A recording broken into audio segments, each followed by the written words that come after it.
लेकिन nominal GDP निकालने का तरीका सही नहीं है। हमें जीडीपी में ग्रोथ के बजाय महंगाई में ग्रोथ का पता चलता है, लेकिन हमको जीडीपी में ग्रोथ दिख रही है।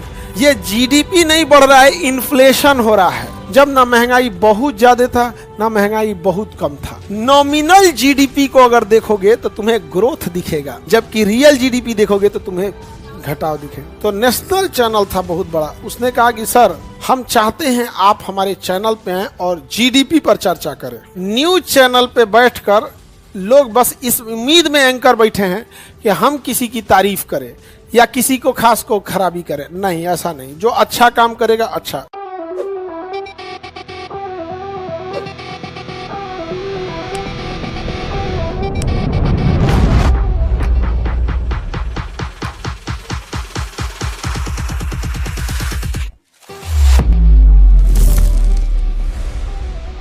जैसे मान के चलिए 2010 में 2011, 12, 13, 2014 ही तक रखें, एक साल आगे बढ़ा देने तो सब कहेगा कि मोदी जी की बात कर रहे हैं। हमारी बहनियां तो आजाद हुई थी इस टाइम, असल में वो अपने को स्वतंत्रता सेनानी समझती है। अब हम आपको एक रक्षाबंधन में बहन को बुलाएं अपने। देखिए हम यहाँ पे लिखते हैं पेंसिल।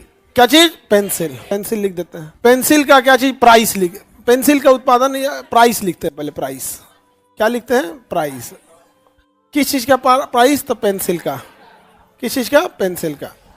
उस हिसाब से हम क्या निकालते हैं? जीडीपी। अब केवल पेंसिल थोड़े उत्पादन होता है देश में, बहुत चीज बनते हैं सब। देखो बाबू, मान के चलो 2010 में 5 रुपए का पेंसिल था और 200 पेंसिल का उत्पादन हुआ। 200 पेंसिल का उत्पादन हुआ तो बताओ इस हिसाब से जीडीपी कितना हुआ? 5 गुणे 200 बराबर, तो जीडीपी कितना हुआ? ये बहुत ज्यादा जीडीपी हो गया हो। 20 कर देते हैं। कितना पेंसिल कर देते हैं? 20। कैलकुलेशन में आसान होगा। 20 हुआ तो 5 गुणे 20 कितना जीडीपी हुआ? 100। अगली बार में पेंसिल का प्राइस हो गया 6 रुपया और 19 को पेंसिल का उत्पादन हुआ। कितने पेंसिल का उत्पादन? गुणा करिए कितना होगा? 6 गुणे कितना हो गया? 114। अगली बार पेंसिल का उत्पादन मान के चलिए 7 रुपया पेंसिल हो गया। कितना हो गया? और पेंसिल का उत्पादन हुआ 18 पीस। कितना पीस? तो बताइए 7 गुणे कितना हुआ? 136, 126। जीडीपी ऐसे ही निकाला जाता है, कितना प्राइस है और कितना उत्पादन हुआ है। अगली बार में पेंसिल का रेट और बढ़ गया, मान के चलिए रेट हो गया 8, आपका 10 रुपया। कितना हो गया? 10 रुपये हो गया और 15 पेंसिल का उत्पादन हुआ तो 10 गुणे कितना हुआ? 150। जीडीपी कितना हो गया? जीडीपी 150। इतना ही रहने दें, कौन सी भरेंगे इतना? यहाँ पे 13 तक रख देते हैं। 13 तक ही रख दिए तब मेरी बहन गुस्सा नहीं होगी। अब इतना दिखिए आप लोगों को। अब तुमको इसमें एक गड़बड़ी दिखेगा। तुम्हें जीडीपी बढ़ता हुआ दिख रहा है 100, 114, 126, 150, जबकि तुम देखोगे तो पेंसिल का उत्पादन लगातार घट रहा है। ये जीडीपी नहीं बढ़ रहा है, इन्फ्लेशन हो रहा है। इन्फ्लेशन का मतलब होता है महंगाई बढ़ना। तो जीडीपी में जब महंगाई जोड़ देते हैं, ये जीडीपी निकालने का तरीका समझ में आ गया? इसी को कहते हैं नॉमिनल जीडीपी। कौन सा जीडीपी? Nominal GDP. कैसा जीडीपी? Nominal GDP. लेकिन नॉमिनल जीडीपी निकालने का तरीका सही नहीं है।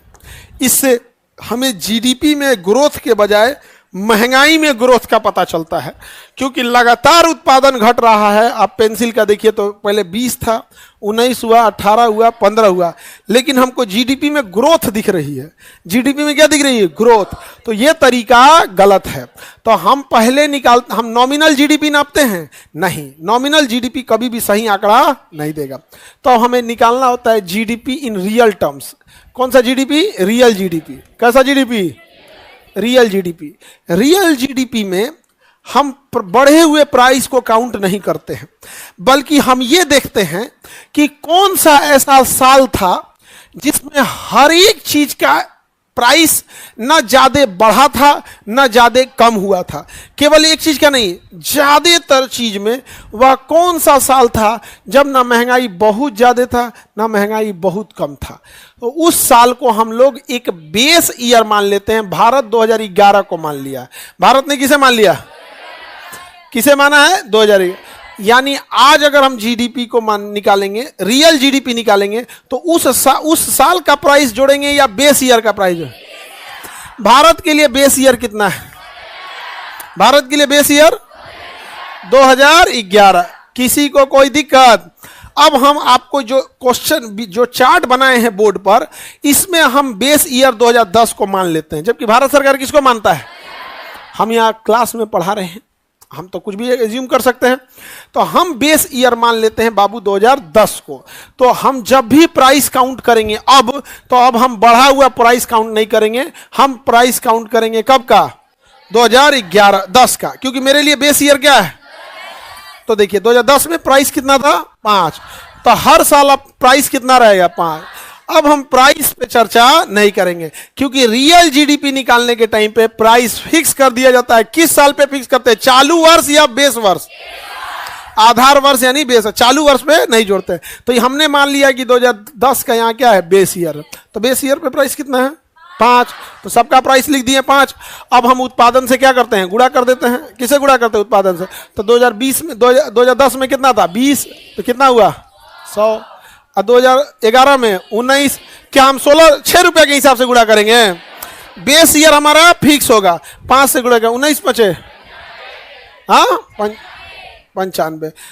अब अगले साल देखेंगे 18 पेंसिल का उत्पादन। तो 18 गुणे 7 करेंगे, 18 गुणे 5, 18 पचे 18 पचे 90। हाँ ठीक है। 16 पचे 80 होता है, 18 पचे 90 होता है। सही है। आगे बढ़े। 15 गुणे 10 करें, 15 गुणे, तो 15 गुणे 5 करना क्या है? कितना? 75। 15 गुणे। अब बताओ, नॉमिनल जीडीपी को अगर देखोगे तो तुम्हें ग्रोथ दिखेगा, जबकि रियल जीडीपी देखोगे तो तुम्हें घटाव दिखेगा। अब आप बताओ, हमें रियल जीडीपी पे भरोसा करना चाहिए कि नॉमिनल? रियल जीडीपी एक्चुअल उत्पादन को दिखा रहा है और नॉमिनल जीडीपी महंगाई को बताता है। यदि महंगाई है तो नॉमिनल जीडीपी ज्यादा रहे। तो जीडीपी कितने टाइप से? नॉमिनल जीडीपी और रियल जीडीपी। नॉमिनल जीडीपी या रियल जीडीपी। कोई दिक्कत? आगे बढ़े। तो देश में नॉमिनल जीडीपी निकाला जाता है कि रियल? क्वेश्चन पूछा था बाबू कि चालू वित्त वर्ष पर निकाला गया जीडीपी क्या कहलाता है? Nominal GDP. चालू वित्त वर्ष, इस साल का वित्त वर्ष कौन है? 2025। तो चालू वित्तीय वर्ष पे निकाला गया जीडीपी कहलाता है नॉमिनल। नॉर्मल नहीं, नॉमिनल। आधार वर्ष पर निकाला गया जीडीपी कहलाता है रियल। आधार वर्ष पर निकाला गया जीडीपी रियल। और चालू वर्ष पर? भारत में कौन सा जीडीपी? कोई भी देश कौन सा जीडीपी? रियल। तुमको एक बार बताते हैं, 2023 की बात है। एक नेशनल चैनल ने जब बजट प्रस्तुत किया गया तो नेशनल चैनल था बहुत बड़ा, उसने कहा कि सर हम चाहते हैं आप हमारे चैनल पे आएं और जीडीपी पर चर्चा करें। हम जाना अमूमन इस सब पे नहीं चाहते हैं। हम पूछे कि चर्चा कौन करेगा हमारे साथ? तो महिला थी पत्रकार, वो भी मेरी बहनें हैं, महिला पत्रकार थी। कही कि हम करेंगे। हम कहे कि एक बात बताइए मैडम, ये हम लोग नॉमिनल जीडीपी निकालते हैं कि रियल जीडीपी? तो कहे कि सर इस पे चर्चा नहीं करना है ना, जीडीपी पे चर्चा करना है। मतलब नॉमिनल और रियल पे चर्चा नहीं करना है, चर्चा किस पे करना है? जीडीपी। अब आप बताओ हम क्या करें? न्यूज चैनल पे बैठकर लोग बस इस उम्मीद में एंकर बैठे हैं कि हम किसी की तारीफ करें या किसी को खास को खराबी करें। नहीं, ऐसा नहीं। जो अच्छा काम करेगा अच्छा। जितना इंफ्रास्ट्रक्चर पे मोदी जी ने काम किया है, कोई और प्रधानमंत्री इंफ्रास्ट्रक्चर पे इतना काम नहीं किया। लेकिन शिक्षा के क्षेत्र में हम क्या कह दे, जबरदस्ती तारीफ कर दे, ये कैसे होगा? तो लोग नाराज हो जाते हैं। ना एकरो पे तारीफ कीजिए, एकरो पे तारीफ कर।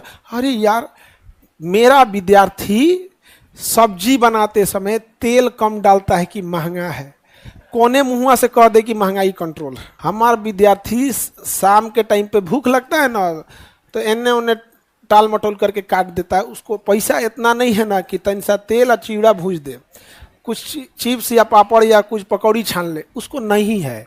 और ये आप लोग देखते होंगे शाम के टाइम छटपटा के रह जाते होंगे गरीब बच्चे कि राते में अब खाया जाएगा। हम कैसे कह दे, लोग नाराज हो जाते हैं। और कभी कभी हम खड़ा जवाब दे देते हैं तो कई ठोकर ऐसे राजनीति में जा रहे हैं। यार ये क्या तरीका, हमको नहीं हम नहीं जा रहे हैं। हम जब ये बोले ना नहीं जा रहे हैं तो कई ठो सांस लिया सब चैन का कि ये खरमंडल मचा देगा।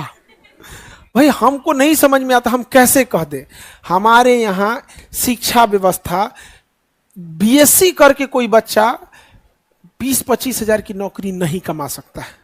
हम किस मुंह से कह दे कि हमारी शिक्षा व्यवस्था बहुत अच्छी है। हमारे यहाँ बीएससी बायोलॉजी से पास विद्यार्थी बीपी नहीं नाप पाता है। उसको स्टेथोस्कोप और BP machine, pulse rating machine दे देंगे तो कुछ नाप देंगे। जो सीरियस पढ़े हैं वो भी, जिनके अंदर जिज्ञासा थी सीखने की, संस्था, विद्यालय, स्कूल, यूनिवर्सिटी ने नहीं सिखाया, हम किस मुंह से कह दे। हमको बोला सभी से, हमरा से नहीं बोला जाता भैया।